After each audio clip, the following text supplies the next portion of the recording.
Why Media Group? The fastest growing media group in North America. The age category from 18 to 35. Let's talk about them. So those, who are in the age category of 18 to 35, of course, the tariffs would affect them as well. It's going to affect everyone. But they are looking at, education. They're looking at their anxieties regarding affordable housing for them. Obviously, this is the time they're planning their finance as well. They're planning to pick up life partners as well. They're planning to build their careers, pick up some affordable housing. So what is in it for them in this elections for those who are 18 to 35? Pierre Poilievre did really well the last 2 years speaking to those age groups saying, 1835? Yeah, because talking about how you can't buy a house, you're still, he talks about the line of like you're living in your parents' basement, you can't get ahead, he was able to hit those pain points and that was very effective. That's why the Conservatives were right on message on those things, and they had the 27-point lead over the Liberals these past 2 years. But now that it's shifted, yes, those things still are the case, but now it's been amplified with Trump tariffs, right? So it's like if you couldn't afford it before Trump, now without, with a recession on the loom, how are you going to afford it, right? If you were to say 12 weeks ago, how are the Liberals doing in the seats?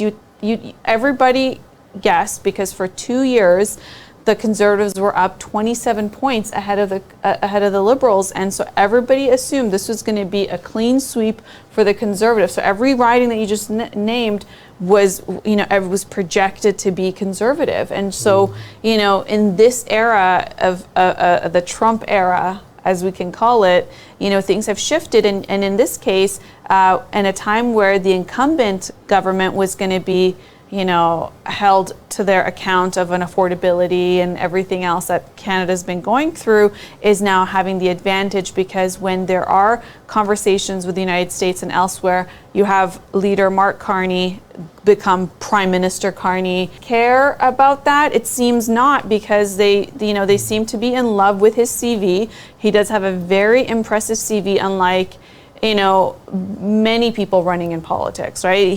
And the positions he's held on the boards he's sat at are positions that when prime ministers, serve their term and they step down, they hope to have those seats as board of directors. And so what, and Carney's at, 59 or 60, so he's at a good prime age as well. So people are in love with his CV. And also they've noticed that since he became prime minister, you have the shift in President Trump's rhetoric on 51st state, Governor Carney or Governor whoever, tariffs or, join us and it'll be better for you.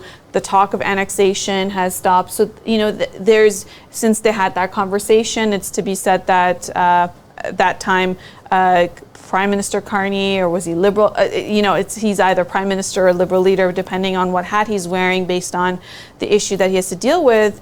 They had that conversation, and that therefore, just this past few days, where it was Liberation Day, and as President Trump announced his tariffs on his universal tariffs and country by country tariffs, Canada and Mexico were not on there, and that was something that Canada was, holding its breath to see what else does it mean when it comes to the universal tariffs that Trump was going to put on.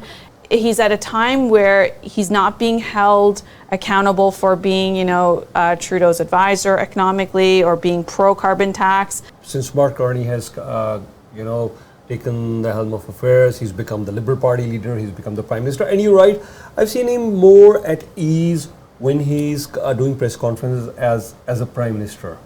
And he, obviously he's being asked more tougher questions as the Liberal leader. I have not seen him at ease there, whether because of the French language or his pronunciation there, or maybe his grip on issues in Quebec or in certain areas. Maybe he's not that familiar, because he's been, with Goldman Sachs, then he was the Governor of Canada, Governor of England, then managing Brookfield Asset Management and so many other things.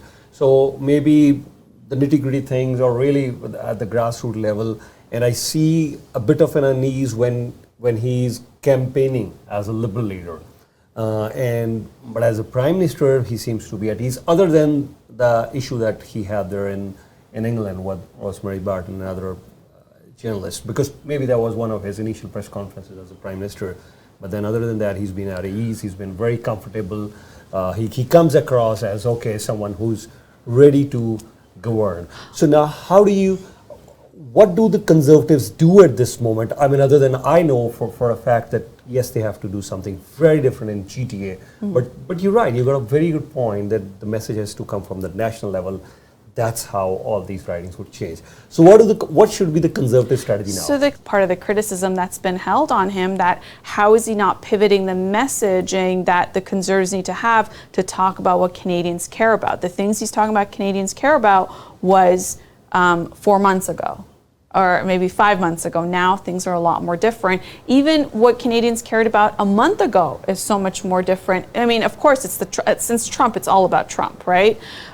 So we've seen the shift in that, where now he's on message on the tariffs, because really this is not an election. And then this is the same campaign we saw Doug Ford run. He wasn't running an election campaign provincially against Liberal leader or NDP leader.